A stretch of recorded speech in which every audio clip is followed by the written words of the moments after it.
¿Qué tal, chicos? ¿Cómo les va? Bueno, hoy vamos a hablar de hongos y vamos a hablar un poquito de la disciplina que los estudia. Se llama micología. La palabra micología viene del griego, micos, que significa hongo, y logía, que significa ciencia, tratado o estudio. Es decir, la micología es la ciencia que se dedica al estudio de los hongos. Eh, Gracias al estudio de los hongos se han producido inmensos avances en la investigación científica y el desarrollo tecnológico. Los hongos están ampliamente difundidos en la naturaleza, ¿no? Está desde el hongo que usamos para amasar el pan, o el que tenemos en el quesito Roquefort, y también recordemos que el antibiótico que salva millones de vidas a partir de 1940, la penicilina, se obtuvo a partir de un hongo, el Penicillium notatum, ¿no? O sea, fíjense la importancia del hongo. Los hongos, hay hongos comestibles, hay hongos venenosos que nos pueden matar porque producen venenos o toxinas, hay hongos alucinógenos y hay hongos que pueden afectar al ser humano, ¿no? Que le producen micosis. Micosis son enfermedades que afectan al hombre producidas por hongos, micosis. Y las micosis vamos a ver que pueden ser superficiales, oportunistas o profundas. Y las profundas nos pueden llevar a la muerte. Si hacemos un poquito de historia sobre los hongos, ya la recolección de hongos como alimento se viene haciendo desde la época prehistórica. Las civilizaciones griegas, romana, hindú, todos consumían hongos. Y también consideraban a los hongos como alimentos sagrados, o sea, alimentos sagrados. O sea, que también le daban al hongo, además de usarlo como alimento, una connotación religiosa. Los hongos también tenían un aditamento sagrado o teológico. También luego los hongos, sobre los hongos han escrito muchísimos sabios. Por ejemplo, Eurípides escribió sobre los hongos, también el filósofo griego Teofrasto de Ereso, también Plinio el Viejo, en su Historia Naturalis, describe las trufas, y también Dioscórides empieza a hablar de los usos terapéuticos de los hongos. Y así va pasando el tiempo, pero recién en el siglo XVI comienza el verdadero estudio de los hongos en forma profunda, ¿no? O sea que desde la prehistoria se usaban como alimentos, con connotaciones sagradas, y también ya muchos sabios como Eurípides, Teofrasto de Ereso y otros más, Dioscórides y Plinio el Viejo, se han dado cuenta que también tenían propiedades medicinales. Pero, digamos, ya se empieza a estudiar a fondo y en profundidad a partir del siglo XVI. Ya en 1526, ya en la Edad Media, se hace una clasificación de hongos por un italiano llamado Hermolaus. Luego siguen otros trabajos de botánicos como Mattioli y Dioscórides. Luego comienzan a aparecer en 1564 en Holanda textos sobre hongos, y empiezan a aparecer, por ejemplo, se empiezan a descubrir, por ejemplo, distintas variedades, por ejemplo, la lengua de buey en Alemania, y etcétera. Después hay un erudito italiano, Fabi Colonna, que también hace grandes descubrimientos. Y después el italiano Porta, allá por 1592, es el primero que dice que los hongos se reproducen por semillas. Después hubo un sabio flamenco que comenzó a pintar acuarelas que representaban 42 especies de hongos, ¿no? Y así empezaron a aparecer las distintas clasificaciones de los hongos y también imágenes de cómo eran los hongos, ¿no? Y luego ya en el siglo XVIII comenzaron a desarrollarse, a conocerse, mejor dicho, hongos como los macromicetos, y cuando apareció el microscopio, ahí comenzó el florecimiento de la micología, ¿verdad? Porque se pudo ver la fructificación de los hongos, que antes se veía, pero se apreciaba, todo lo que se veía a simple vista o ayudados por una lupa, pero luego el microscopio permitió ver bien en profundidad cómo era el desarrollo del hongo, el crecimiento del hongo, cómo era la fructificación del hongo. Y eso lo empezó el hombre a ligar a las distintas patologías que afectaban al ser humano. Y se empezaron a descubrir distintos hongos que provocaban distintas patologías, desde simples y superficiales hasta oportunistas y también las micosis profundas.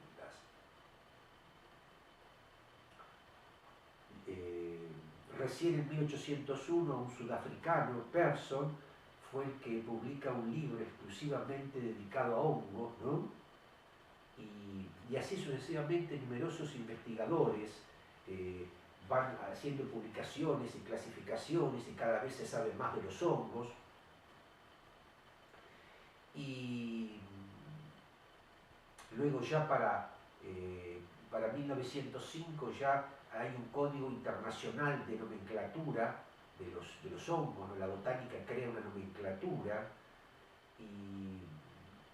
y nosotros actualmente en las micotecas que hay en distintas partes del mundo podemos ver hongos de todos los tipos, de los más sencillos a los más extraños, ¿no? Los menos conocidos. Y repito, el hongo que se usa tanto para la comida como para la medicina y también puede provocar enfermedades, está ampliamente estudiado en la actualidad, gracias a la microscopía, gracias a la microbiología, porque los hongos, muchos de ellos se pueden cultivar, y también la genética ha aportado datos muy importantes a la micología, ¿verdad? Y ha surgido una rama de la medicina que es la micología médica. De la misma manera que estaba la bacteriología clínica, ¿verdad? O sea, las enfermedades, las bacterias que enfermaban a los seres humanos, y que la rama de la medicina que las estudiaba era la bacteriología clínica, como también está la parasitología clínica, está también referido a los hongos la micología médica o micología clínica. Es un área de la medicina, ¿no? Que se dedica a tratar, a diagnosticar y a tratar las enfermedades que afectan al hombre y a los animales, ¿verdad? Enfermedades provocadas y producidas por hongos. Las afecciones micológicas más comunes son las siguientes. Alergias. Los hongos pueden provocar o producir alergias. Cuando digo alergias, ¿a qué me refiero? A reacciones de hipersensibilidad secundarias al contacto del hongo con la piel o las mucosas de una persona susceptible. Eso es muy importante. No todas las personas son susceptibles a los hongos, ¿no? A producir este tipo de reacciones alérgicas, pero algunas sí, en contacto con la piel y la mucosa, se presentan cuadros alérgicos. Otra de las afecciones son las micotoxicosis. ¿Qué son las micotoxicosis? Son intoxicaciones ocasionadas por la ingestión de granos de cereales que están parasitados con micomicetos tóxicos, es decir, comer grandes cantidades de cereales que están parasitadas con hongos tóxicos. Otro término que tenemos que analizar es el de misetismos. Misetismo primero con C y después con S. ¿Qué es el misetismo? Es una intoxicación ocasionada por la ingestión de macromicetos tóxicos o venenosos que son confundidos por hongos comestibles. Hay que tener mucho cuidado en juntar hongos y no sabemos si son comestibles o no. Y luego, todo esto que yo le dije, primero hablé de alergias, que es el contacto, después hablé un poquito recién de intoxicaciones alimentarias, los dos últimos ejemplos. Y ahora viene lo que yo le dije recién, las distintas micosis que afectan al ser humano. Una de ellas es las micosis superficiales. ¿Qué es una micosis superficial? Es una infección provocada por la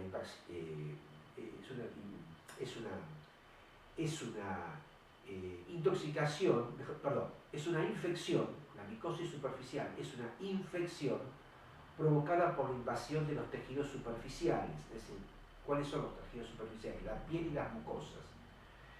¿Y quién la provoca? Fundamentalmente los dermatofitos y la pitiriasis versicolor. Entonces, repito, la micosis superficial es una infección provocada por la infección de los tejidos superficiales. Y también, ¿qué son los tejidos superficiales? La piel y sus mucosas.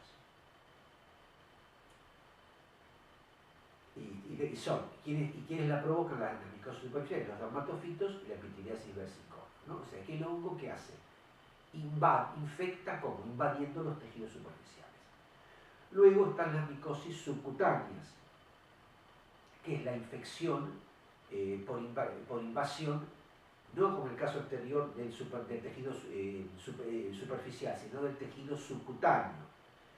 Y las subcutáneas suelen ser muy agresivas. Por ejemplo, las esporotricosis, las cromoblastomicosis y los eumicetomas.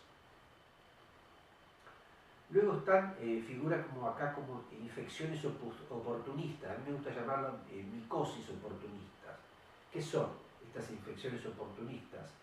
Para mí son las infecciones que se intensifican en pacientes que tienen una patología de base, es decir, pacientes inmunodeprimidos, pacientes con cáncer, pacientes diabéticos, ¿verdad?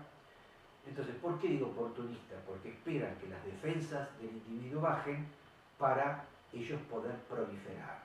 Y dentro de estas infecciones oportunistas, que yo llamo micosis oportunistas, está la cándida. La cándida es un hongo muy oportunista. También están los criptococos y los aspergilos. Y también, por último, están las micosis sistémicas o profundas. ¿Qué son las micosis sistémicas o profundas? La difusión por vía sanguínea de los hongos. Eso se llama, cuando se diseminan por vía sanguínea o por vía hematógena, se llama fungemia. De la misma manera que cuando se disemina una bacteria se llama bacteriemia, cuando se disemina el hongo se llama fungemia. Entonces, se produce una difusión hematógena de los hongos y una invasión posterior a distintos órganos. ¿Y quiénes son los hongos responsables de estas micosis sistémicas o profundas? El Histoplasma capsulatum, el Paracoccidioides ignitis, los coccidiomicosis, etcétera, etcétera, etcétera. Las micosis sistémicas o profundas nos pueden llevar a la muerte, o sea que son muy difíciles y hay que tratarlas rápidamente. Entonces, resumiendo, micosis superficial. La infección invade los tejidos. ¿Qué tejidos? Los tejidos superficiales, o sea, la piel y sus mucosas. Micosis subcutánea. La infección es por invasión del tejido subcutáneo. Y las micosis oportunistas, ¿cuáles son? Aquellas que afectan a los pacientes inmunodeprimidos. Y después las micosis sistémicas o profundas son aquellas que se diseminan por vía hematológica o hematógena. Entonces los hongos, al diseminarse a través de la sangre, provocan en el organismo una fungemia y luego van a invadir distintos órganos, y esto puede llegar a ser mortal, ¿no? Bueno, entonces es muy importante el diagnóstico de estas micosis médicas para, una vez diagnosticado cuál es el hongo responsable de ese cuadro, de esa patología, el paciente, darle el tratamiento con la droga antimicótica correspondiente. Entonces, cuando ustedes estén en el laboratorio, le va a llegar a los pacientes con la orden para hacer estudios micológicos, ¿verdad?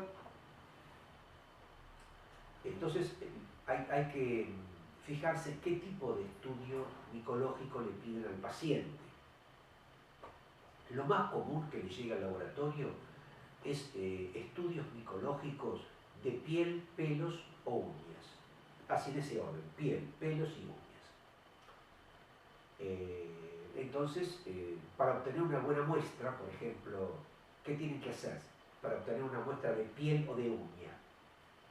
Hay que lavar cuidadosamente la región con alcohol isopropílico de 70 grados, y después de secar bien hay que raspar la lesión, con un bisturí estéril, ¿verdad? Y colocamos el material en una cápsula de Petri, también estéril, y si no, en un pote estéril. Con respecto a las uñas, si se trata, cuando digo uñas, pueden ser uñas de las manos o uñas de los pies.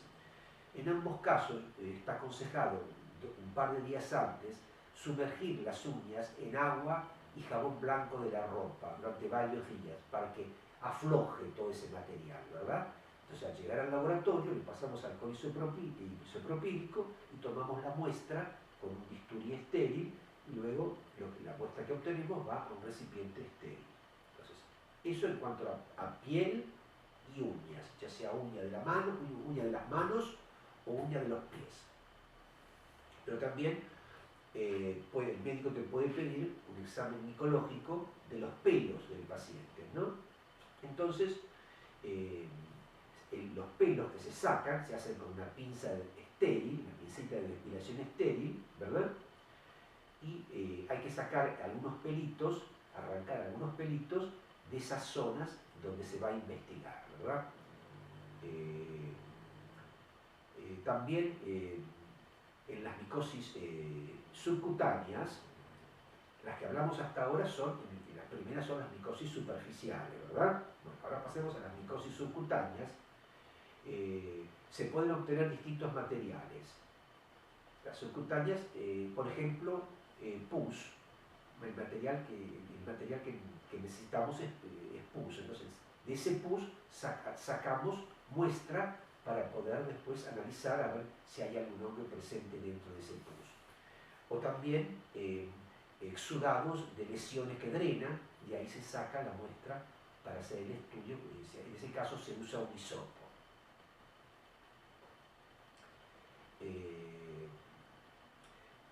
Se puede usar un hisopo, o si no, si tenemos un absceso, ¿verdad? Un absceso, entonces aspiramos con jeringa y aguja el contenido de ese absceso, ese pus que está en ese absceso cerrado, ¿verdad? Y lo ponemos en recipientes estériles, y eso se envía al laboratorio. Ahora, si la micosis es sistémica o es una micosis profunda, ahí las muestras que pueden llegar al laboratorio pueden ser muy variadas y muy distintas. Como por ejemplo, le puede llegar para micosis profunda sangre, líquido cefalorraquídeo, esputos, secreciones bronquiales, lavados gástricos, pus, exudados de abscesos, drenajes de senos, drenajes de tejidos, etcétera, etcétera, etcétera. Se coloca todo en recipientes estériles y lo más rápido posible se lleva al laboratorio para su estudio. Bueno, entonces ya hemos obtenido correctamente la muestra, ya sea de piel, de pelos o de uñas o de pus de un absceso cerrado, etcétera, etcétera, etcétera. Bueno, ahora tenemos que empezar a procesar la muestra. Lo primero que se hace es un examen microscópico. Si la muestra que llegó al laboratorio son escamas de la piel, ¿verdad? O pelos, se colocan se colocan sobre un portaobjeto limpio y con la ayuda de un bisturí se fraccionan en pequeños trocitos, ¿no? Y cuando hacemos los cortes, el bisturí, en vez de cortar en forma perpendicular, debemos cortar así, en forma inclinada, ¿verdad? Como acostados. ¿Para qué? Para evitar que los fragmentos salten, ¿no? Entonces ponemos un cubreobjeto limpio y se deposita una gota en su centro de... tomamos un cubreobjeto, o sea, sobre el portaobjeto pusimos los distintos fragmentos, ¿verdad? Entonces agarramos un cubreobjeto, limpio por supuesto, y en el centro le colocamos una gotita de hidróxido de potasio al 10%. Lo damos vuelta y lo invertimos y lo ponemos sobre el portaobjeto. Entonces se calienta sobre la llama, la llama veladora de un mechero de Bunsen y moviendo, ¿no?, el portaobjeto para evitar que el exceso de calor rompa el vidrio, ¿no?, hasta que se desprendan unas burbujas. Se deja enfriar la preparación y empezamos a mirar el microscopio. Hacemos un examen microscópico, ¿verdad?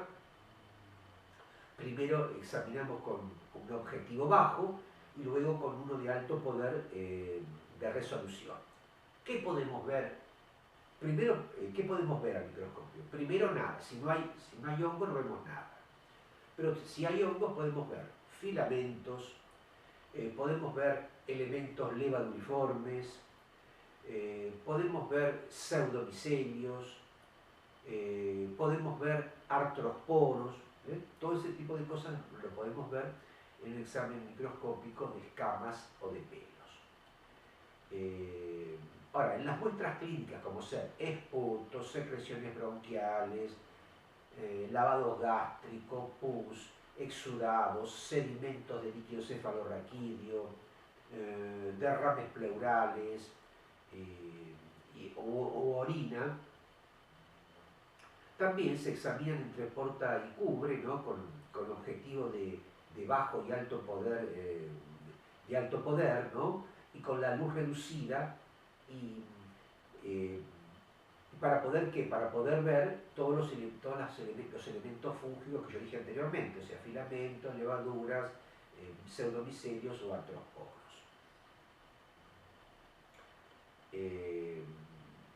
También podemos ver, si es que están, podemos visualizar hongos de gran tamaño de pared celular, es decir, hongos que tienen paredes gruesas y refringentes, ¿verdad? Como por ejemplo el Paracoccidioides brasiliensis o el Coccidioides igniti, ¿verdad?, que son hongos de pared gruesas, pared celular gruesa y refringente. A veces hay que hacer una coloración de Gram y otra también una coloración BAR, de bacilo ácido alcohol resistente, ¿verdad? Y la coloración de Giemsa, hacer también a veces la coloración de Giemsa, que es fundamental para poder observar un hongo que provoca una micosis profunda que se llama Histoplasma capsulatum. Y ustedes han oído hablar de la técnica de usar una gotita de tinta china. Bueno, la técnica de la tinta china se usa para ver si está presente un hongo que se llama Cryptococcus neoformas, que es también responsable de micosis profundas. Generalmente el histoplasma y el Cryptococcus también aparecen en pacientes inmunodeprimidos, ¿verdad? Sobre todo los pueden encontrar también, generalmente los encuentran en el líquido cefalorraquídeo, ¿no? Fíjense ya cómo está comprometido el organismo. Bueno, entonces hemos hecho observaciones microscópicas, directas, hemos hecho coloraciones, ya sea de la Giemsa o de la tinta china o un gran o un bar, y luego tenemos que hacer cultivos. Tenemos que decir lo siguiente.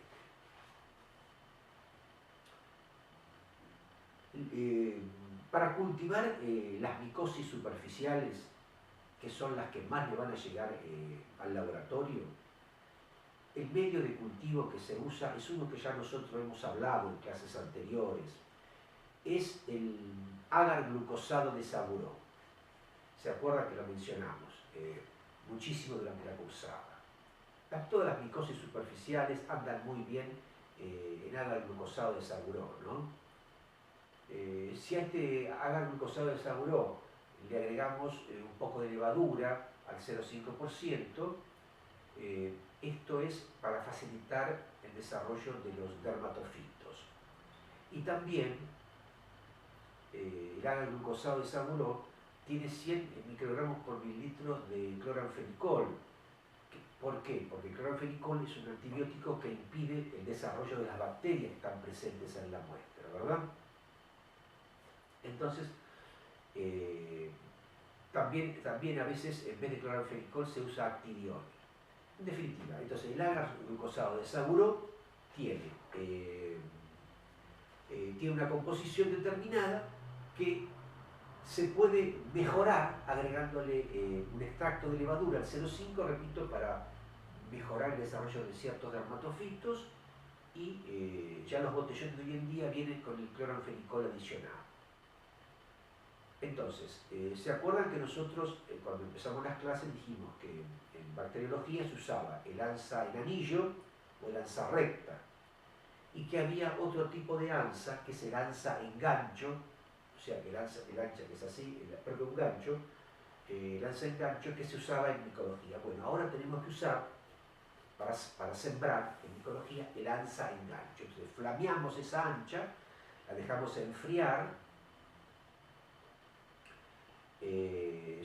apoyándola sobre un lateral así del medio de cultivo o apenas en un bordecito,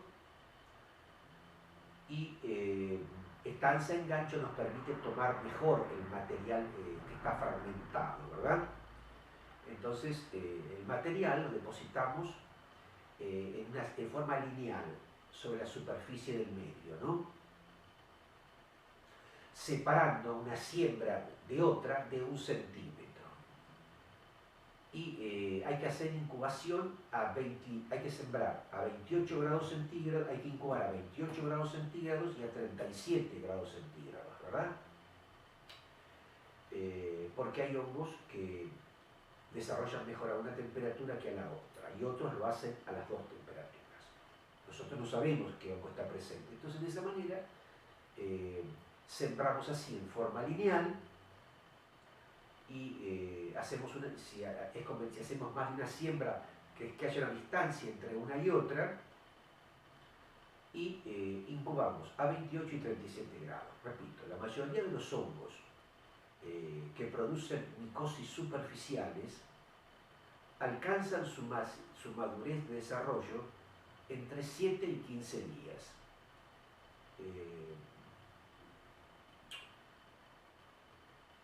Generalmente, estos hongos se llaman así: Epidermophyton, Microsporum y Trichophyton.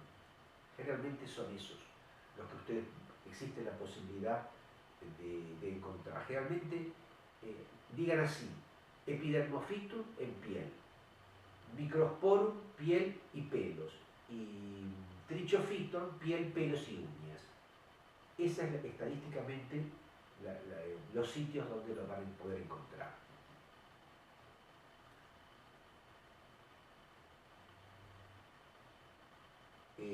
Los hongos que yo les mencioné, que producen micosis superficiales, repito, Epidermophyton, Microsporum, Trichophyton, también hay otro que se llama Trichosporum y otro que se llama Piedraya. También se los puede clasificar observando sus caracteres macromorfológicos y observando los caracteres macro y micromorfológicos de los cultivos, ¿verdad? Estudiando sus colonias.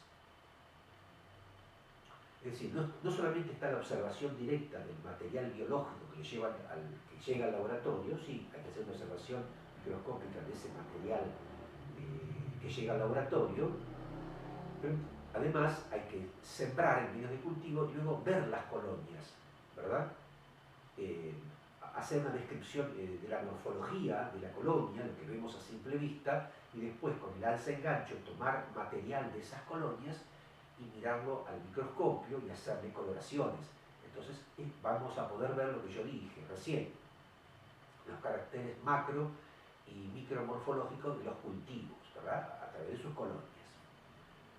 Muy bien, entonces pasemos ahora, hasta ahora hablamos de micosis superficiales, ¿verdad? Micosis superficiales. Y también las que están por debajo de la superficie de la piel, ¿no? Las endoteliales. Sí, endoteliales también podemos decir. Y ahora vamos a hablar de las otras micosis, las micosis oportunistas. Y aquí hay un hongo muy conocido que puede estar presente que se llama cándida. ¿Cómo podemos identificar si es cándida el agente causal de la patología de nuestro paciente? Bueno, hay que primero ver el estado general de ese paciente. Repito, generalmente la cándida prolifera cuando el paciente está inmunodeprimido. Entonces hay que estudiar la morfología, la fisiología, y a través de estudios morfológicos, fisiológicos y bioquímicos, por ejemplo, cómo fermenta la cándida distintos azúcares, eso se llama con Z, simograma, ¿verdad? También hay que estudiar las pruebas bioquímicas, por ejemplo, la propiedad de asimilar diversas fuentes de nitrógeno y de sustancias hidrocarbonadas, y eso se llama ausonograma. Muy bien, el 70% de las candidiasis que afecta al hombre está provocado por un hongo que se llama Candida albicans, pero el género es Cándida y la especie es albicans, pero hay muchas otras especies, ¿no? Pero realmente el 70% de las candidiasis en el hombre se debe a Candida albicans. Entonces, cuando yo tengo que estudiar para saber qué cándida es, tengo que recurrir a un simograma con Z, que significa, ¿qué hace el simograma? Me indica las propiedades de fermentar, cómo fermentan los distintos azúcares la cándida. Y también hay que estudiar a través del ausonograma la propiedad de asimilar distintas fuentes nitrogenadas e hidrocarbonadas. ¿Cómo se puede investigar la presencia de cándida? Incubando durante 2 horas a 37 grados en un suero. ¿Qué pasa? Si la muestra que yo sembré en ese suero y lo incubé 2 horas a 37 grados y luego observo al microscopio, se forman o se producen lo que se llaman unos tubos germinativos, ¿no? Más bien que son alargaditos. Y si el medio tiene polisacáridos, como por ejemplo el almidón, o tiene harina de cereales, como agar de maíz, agar arroz, se obtienen pseudomicelios y clamidosporas, ¿verdad? Estas son fructificaciones de los hongos. O sea que el tubo germinativo lo vas a ver solamente en suero. Y si vos le agregás polisacárido, almidón o harina de cereales, vas a poder ver pseudomicelios y clamidosporos. Entonces ya hablamos de las micosis superficiales, de las micosis oportunistas. Ahora vamos a hablar por último qué hacemos cuando tenemos que cultivar una muestra de una micosis profunda. Bueno, tenemos que decir que la mayoría de los hongos que producen micosis profundas son difásicos. Difásicos. ¿Qué significa esto? Que poseen una estructura distinta en los medios pobres,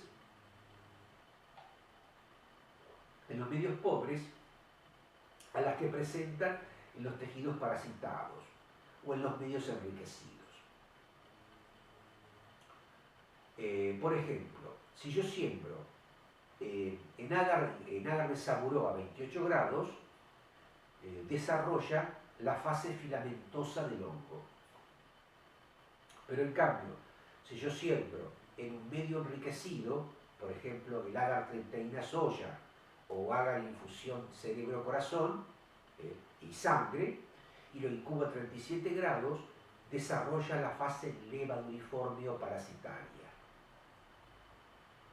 Y siempre hay que agregar al medio de cultivo, ya lo habíamos dicho, cloranfenicol para inhibir el desarrollo bacteriano, pues, para eliminar a las bacterias que contaminan. Entonces, tenemos que decir que en las micosis superficiales los cultivos son monofásicos.